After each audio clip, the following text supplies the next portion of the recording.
So welcome to the video. ये हमारे Photoshop course की सेकंड क्लास होगी और इस क्लास में हम लेयर्स और ग्रुप्स को डिस्कस करेंगे। It is one of the most important topics in Photoshop. अगर आपने पिछली वीडियोस मिस कर ली हैं तो मैं डिस्क्रिप्शन में प्लेलिस्ट की लिंक दे दूंगा। So let's get into it. तो मैं जस्ट सिंपली फोटोशॉप में आके एक कैनवास बना देता हूँ। तो फोटोशॉप बेसिकली एक लेयर बेस्ड सॉफ्टवेयर है, हम इस पे लेयर्स पे काम करते हैं। तो एक लेयर बेसिकली ट्रांसपेरेंट शीट की तरह काम करती है। मैं इधर आके एक लेयर बना लेता हूँ। ये आपका create a new layer icon है, मैं इसको क्लिक करूँगा और ब्रश टूल उठाऊँगा और थोड़ा इसको पेंट कर दूँगा।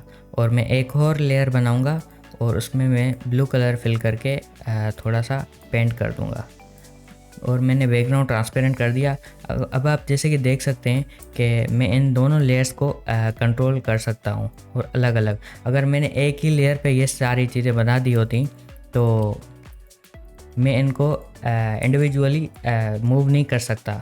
तो अब फ़िलहाल के लिए मैं इनको इंडिविजुअली मूव नहीं कर सकता, ये दोनों इकट्ठी मूव हो रही हैं। तो इसका मतलब है कि ये दोनों सेम ही पेपर पर आ गई हैं। अगर मेरे को ये अलग अलग पेपर्स पर चाहिए तो मैं सिंपली इनकी दो लेयर्स बनाऊंगा और ये मैंने रिवर्ट कर दिया तो इनकी दो लेयर्स बन गई हैं और इनको मैं इंडिविजुअली मूव कर सकता हूँ। तो मैं आपको एक और एग्जांपल दे देता हूँ इसके ही हवाले से। तो बेसिकली मैं शेप टूल पे आऊँगा और इधर कुछ सर्कल्स बना लूँगा, 1 2 3 4, और इसको मैं अलग अलग कलर्स फिल कर दूँगा। सच एज इसको मैं रेड कर देता हूँ और इसको मैं ग्रीन कर देते हैं इसको, और इसको हम येलो कर देते हैं। ओके, तो मेरे पास 4 सर्कल्स आ गए, वो डिफरेंट कलर्स के हैं। तो आप इनको रीनेम कर देते हैं। इसको हम येलो लिख लेते हैं, इसको हम ग्रीन कर लेते हैं।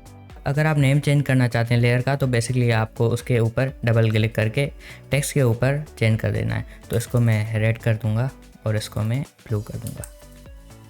तो मेरे पास ये बेसिकली 4 शेप्स या फिर लेयर्स आ गई हैं। तो सबसे टॉप पर मेरे पास येलो लेयर पड़ी है, तो मैं इसको सेंटर कर दूंगा। तो जैसा कि आप देख रहे हैं ये येलो लेयर ग्रीन लेयर और रेड लेयर के ऊपर आ रही है। तो अगर मैं इस ग्रीन लेयर को ऊपर कर दूंगा तो ये ग्रीन लेयर आपके कैनवस में भी ऊपर आ जाएगी और उसके नीचे येलो लेयर है और उसके नीचे रेड लेयर है और उसके नीचे ब्लू है। तो अगर हम ब्लू को इधर लाएंगे तो वो रेड के नीचे आ जाएगी। तो आप बेसिकली खुद डिसाइड करते हैं कि कौन सी लेयर आपने ऊपर रखनी है और कौन सी लेयर आपने बॉटम में रखनी है। तो मैं आपको एक और एग्जांपल दे देता हूँ। ये जो हमारा बैकग्राउंड लेयर है, अगर हम इसको सबसे ऊपर रखेंगे तो क्या होगा, ये सारी स्क्रीन वाइट हो जाएगी क्योंकि इस बैकग्राउंड लेयर में हमने वाइट कलर फिल किया हुआ है। तो अगर हम इस ग्रीन सर्कल को अगर ऊपर रखेंगे तो ये ग्रीन सर्कल आ जाएगा और ये सारी लेयर्स येलो रेड ब्लू गायब होंगी क्योंकि उन सब के ऊपर बैकग्राउंड लेयर है। तो फिलहाल हम इन सारी लेयर्स को डिलीट कर देंगे और मैं आपको बताता हूँ कि एक लेयर कैसे बनाते हैं। तो लेयर्स की जो शॉर्ट की मैं यूज़ करता हूँ that is control alt shift and N. तो ये डायरेक्टली आपके पास न्यू लेयर बना देगा। अगर आप मैन्युअली चाहें तो वो भी कर सकते हैं। ये आपको छोटा सा आइकन नज़र आ रहा है क्रिएट अ न्यू लेयर, आप इस पर क्लिक करेंगे और एक लेयर बन जाएगा। तो आई होप आपको लेयर्स का कॉन्सेप्ट समझ में आ गया होगा। हम थोड़ा आगे बढ़ते हैं। तो बेसिकली मैंने एक न्यू लेयर क्रिएट किया और मैं इस पर एक ब्लू कलर कर देता हूँ और उसके अलावा मैं एक और न्यू लेयर लूँगा और उसमें मैं रेड कलर कर दूँगा। तो ये मेरे पास 2 लेयर आ गई, एक ब्लू और एक रेड। अच्छा, अगर आपको इसको हाइड और अनहाइड करना है तो आप इस आई बटन को दबा सकते हैं। अगर इसको मैं दबाऊंगा तो जैसे ये रेड हाइड हो गया, इसको दबाऊंगा तो ब्लू हाइड हो जाएगा। तो हम ओपेसिटी और फिल को देख लेते हैं। तो बेसिकली आप एक किसी लेयर को सिलेक्ट करेंगे और जितनी ओपेसिटी कम करेंगे उतना ही एक लेयर ट्रांसपेरेंट होता जाएगा। जैसे कि मैंने इसको 16 रख दिया है तो ये काफ़ी ट्रांसपेरेंट हो गया है और वाइट से मर्ज होने वाला है। और इसको अगर मैं 0 कर दूंगा तो ये बिल्कुल ही हाइड हो जाएगा। तो फिलहाल इसको 100 रखते हैं और फिल को देख लेते हैं। तो फिल क्या करेगा, फिल मैंने इसको 0 कर दिया। अब आप कहेंगे इसका भी सेम ही काम है, तो नहीं, इसका सेम काम नहीं है। तो मैं क्या करूँगा, बेसिकली मैं इसको एफेक्ट्स में आके स्ट्रोक दे दूँगा। तो जैसा कि आप देख सकते हैं अगर मैं ओपेसिटी कम करता तो इसकी प्रेजेंस बिल्कुल ही हाइड हो जाती। तो बेसिकली इसको फिल ज़ीरो करने से क्या हुआ, जो भी इस लेयर के अंदर कलर भरा हुआ था वो हाइड हो गया, लेकिन इस लेयर की प्रेजेंस अब भी मौजूद है। आई नो कि ये थोड़ा कंफ्यूजिंग है, लेकिन हम जैसे ही आगे बढ़ते जाएंगे ये सारा आपको आसान लगता जाएगा। तो यहाँ पर हमारे पास कुछ लॉक्स मौजूद हैं। मैं इनको पर्सनली यूज़ नहीं करता, लेकिन आपको मैं बता देता हूँ कि इनसे क्या होता है। अगर मैं इस लेयर पे आके इसको लॉक दबा दूँगा तो ना मैं इस लेयर को मूव कर पाऊँगा। देखिए लेयर मूव नहीं हो रही, could not use the move tool. So अगर मैं इसको और भी एडिट करना चाहूँ तो बिल्कुल ही एडिट नहीं होगा, बेसिकली ये इधर लॉक हो जाएगा। तो इसको हम अनलॉक कर दे देंगे और जैसा कि आप देख सकते हैं अब ये मूव भी हो सक रहा है और एडिट भी हो सक रहा है। Now moving on to the groups, मैं इन दो के अलावा दो और सर्कल बना देता हूँ। ओके, तो ग्रुप बेसिकली क्या करता है कि आप जो भी लेयर सेलेक्ट करेंगे उसको एक ही कंटेनर के अंदर डाल देता है ताकि उन लेयर्स को ऑर्गेनाइज करना इजी हो जाए। तो मैं एक ग्रुप क्रिएट करता हूँ। आपने सबसे पहले इन 4 लेयर्स को सिलेक्ट करना है। मैं बताता हूँ आपको कि लेयर सेलेक्ट कैसे करते हैं।